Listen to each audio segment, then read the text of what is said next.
BJP চৰকাৰখনে 2016 চনত আহি অসমত 2017-18 চনত এখন আমাৰ শিক্ষকসকলৰ কাৰণে এখন শিক্ষক হত্যাকাৰী এখন আইন আনিলে, যিখন আইনৰ কাৰণে আজি অসমত 25-30 বছৰ শিক্ষকতা কৰা শিক্ষকসকলক হত্যা কৰিলে, অৰ্থাৎ স্কুলবিলাক বন্ধ কৰি দিলে।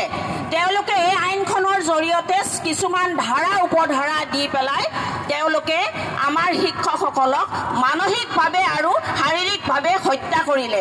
মানসিক আৰু শাৰীৰিকভাৱে হত্যা কৰা বুলি মই এই কাৰণে কৈছোঁ, ইতিমধ্যে 400ৰো অধিক শিক্ষকে আত্মহত্যা কৰিছে আৰু ইতিমধ্যে বহুত শিক্ষকে ডিপ্ৰেশ্যনত ভুগিবলগীয়া হৈছে। মই নিজে এগৰাকী শিক্ষয়িত্ৰী, এজি অফিচৰ ওচৰৰ মৈদামগাঁও এম ই স্কুলত মই 1997 চনৰ পৰা শিক্ষকতা কৰিছিলোঁ। অসম চৰকাৰৰ দ্বাৰা আমি স্বীকৃতিপ্ৰাপ্ত শিক্ষক, কিন্তু এই বিজেপি চৰকাৰখনে আহি পেলাই আমাৰ অসমত প্ৰায় 20,000ৰো শিক্ষকক এইদৰে তেওঁলোকে আইন আনি পেলাই শিক্ষানুষ্ঠানবিলাক বন্ধ কৰি দিলে। শিক্ষক হৈছে ৰাজ্যৰ সমাজৰ মেৰুদণ্ড। যদি শিক্ষককে হত্যা কৰে এই চৰকাৰখনে, তেতিয়াহ'লে আৰু কি শিক্ষা দিব অসমত? এই চৰকাৰখনে মানুহৰ কাৰণে কি কৰিব?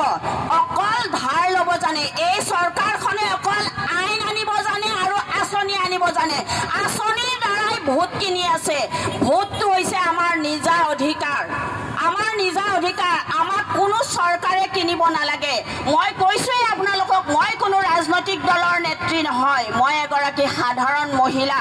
মই অনুভৱ কৰিছোঁ এই চৰকাৰখন যদি আৰু যদি থাকিবলগীয়া হয়, তেতিয়াহ'লে অসমৰ মানুহৰ অৱস্থা কি হ'ব? সেই যে ব্ৰিটিছে শাসন কৰিছিল,